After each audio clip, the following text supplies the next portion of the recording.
Hey guys, आज हम करेंगे new chapter lines and angle का इंट्रोडक्शन देंगे हम। आज पूरी वीडियो जो है वो कॉन्सेप्ट की रहने वाली है, तो बहुत इंपॉर्टेंट रहने वाली है। एक भी मूवमेंट आप लोग मिस नहीं करेंगे। तो हमारा फर्स्ट नोट है, नोट नंबर 1 डाल के आप लोग कर सकते हैं। नोट 1 में हमें सीखना है कि लाइन क्या होती है, लाइन सेगमेंट क्या होते हैं, लाइन सेगमेंट क्या होते हैं, और हमारी रे क्या होती है, रे। तो लाइन हमारी क्या होती है, एक स्ट्रेट लाइन जो कि फिक्स्ड होती है। ये एरो हमें शो करते हैं कि ये फिक्स्ड है। क्या मैं सही बोल रही हूँ? तो आप लोग मुट्ठी क्यों हिला रहे हो? लाइन बेटा फिक्स नहीं होती है कभी भी। इन रोज का मतलब होता है कि आप इन्हें एक्सटेंड कर सकते हो। ये एंडलेस होती है, इन्हें आप कहीं तक भी दोनों साइड से बढ़ा सकते हैं। लाइन सेगमेंट क्या होती है? देखो, लाइन सेगमेंट जो होता है वो फिक्स्ड होता है। क्या होता है? फिक्स, जिसे आप दोनों ही एंड पॉइंट होते हैं, आप कहीं से भी उसे बढ़ा नहीं सकते। रे हमारी एक साइड से फिक्स होती है और एक साइड से आप उसे इंफिनिटी तक बढ़ा सकते हैं। जैसे सूरज की किरणें एक साइड से फिक्स होती है, एक साइड से उसकी रेस जो है वो धरती पे पड़ती है, तो आप कितनी भी कहीं पर भी हो आप पर वो टच कर लेंगे। तो ये तीन चीजें थी पहले बेसिक जो हमें क्लियर करनी थी। नेक्स्ट इसी में आप देखिए एंगल क्या होते हैं। एंगल वो होते हैं जब दो रेस एक ही पॉइंट पे मिलती हैं तो एक एंगल फॉर्म होता है। क्या होता है? एक एंगल फॉर्म होता है, एक एंगल बनता है, तो इसे हम एंगल बोलते हैं। जिस पॉइंट पे ये दोनों आर्म्स आके मिलती हैं इसे हम वर्टेक्स कहते हैं, वर्टेक्स। क्लियर?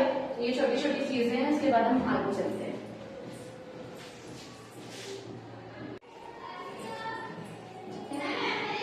फोर्थ वाला हमारा होता है straight angle. Straight angle, straight angle जो हमारा होता है वो कौन सा होता है? जो कि इक्वल टू कौन सा हो बेटा? 180। जो 180 के बिल्कुल इक्वल होता है उसे हम बोलते हैं स्ट्रेट एंगल। अब अगर मैं स्ट्रेट एंगल की बात करूं तो स्ट्रेट एंगल कुछ इस तरीके से होता है, जिसमें आप ये वाला जो हाफ एंगल है ये हम बोलते हैं कि 180 डिग्री का है। इस स्ट्रेट एंगल को हम लीनियर पेयर भी बोलते हैं। आप लोग याद रखना, इसे हम लीनियर पेयर भी बोलते हैं। उसके बाद हमारा आता है रिफ्लेक्स एंगल, जो कि 180 से more than 180 but less than होता है 360। जो 360 से कम हो बट 180 से ज्यादा हो। और 6 हमारा होता है कंप्लीट एंगल। कंप्लीट एंगल हमारा होता है जो कि इक्वल टू 360 के बिल्कुल बराबर हो, जिसे हम रोटेशन एंगल भी बोलते हैं। इसे याद रखना, आप इसे रोटेशन एंगल कुछ भी बोलते हैं। लाइक ये जो होता है पूरा इस तरीके से कंप्लीट होता है, इसीलिए इसे हम पूरा कंप्लीट एंगल या रोटेशन एंगल बोलते हैं। होप सो आपको ये सारे एंगल्स क्लियर होंगे। नेक्स्ट टॉपिक पे चलते हैं।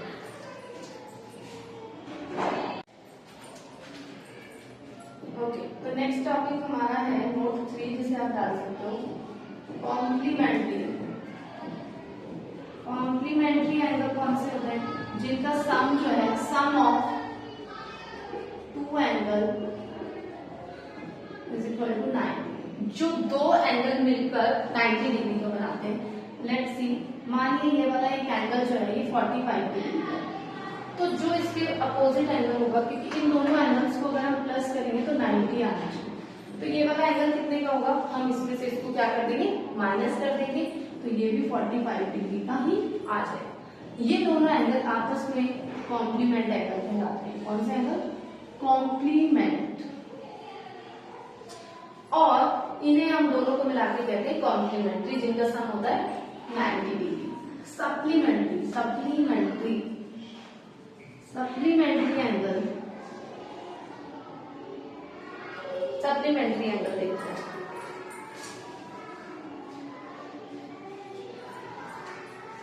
सप्लीमेंट्री एंगल होते हैं जिन दो एंगल्स का सम जो है वो 180 डिग्री होता है। जैसे अगर मान लीजिए 100 डिग्री का है, अगर मान लीजिए 100 डिग्री का है, तो दूसरा वाला जो एंगल होगा वो हमारा 80 डिग्री का होगा। कितने का होगा? 80 का। मतलब सम ऑफ टू एंगल्स हम बोल सकते हैं इसको। टू एंगल होने चाहिए 180 के होने चाहिए हमारे दो एंगल्स। करेक्ट है? चलिए आगे चलते हैं।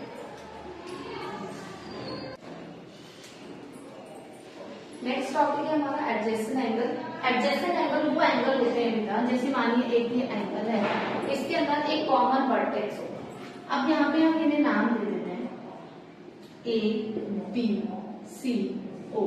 अब यहाँ पर एक एंगल बन रहा है, देखो ए ओ बी, राइट, ए ओ बी। और दूसरा एंगल क्या बन रहा है, बी ओ सी, बी ओ सी। अब इन दोनों के अंदर एक कॉमन वर्टेक्स है, मतलब ये ओ, जहां पे ये लाइन आकर मिल रही है, तो एक कॉमन वर्टेक्स होना चाहिए, कॉमन आर्म होनी चाहिए। अब दोनों ही एंगल्स में देखो आर्म जो है ये बी है, यहाँ भी बी है, यहाँ पे बी है, तो एक कॉमन आर्म होनी चाहिए, not common arm of either side. और एक आर्म ऐसी होनी चाहिए जैसे यहाँ ए और यहाँ सी, कि वो कॉमन ना हो। तो हम ये तीन प्रॉपर्टी जब फॉलो करेंगे तो वो एंगल एडजेसेंट एंगल्स होते हैं, राइट। लीनियर पेयर जैसे मैंने आपको भी बताया था, जो कि 180 डिग्री का होता है। अगर मानिए आपको ये वाला एंगल 100 दिया हुआ है, तो नेक्स्ट एंगल क्या होगा, 80, बिकॉज इनका सम कितना होता है, 180 डिग्री होता है। करेक्ट है? चलिए अब नेक्स्ट टॉपिक पे चलते हैं।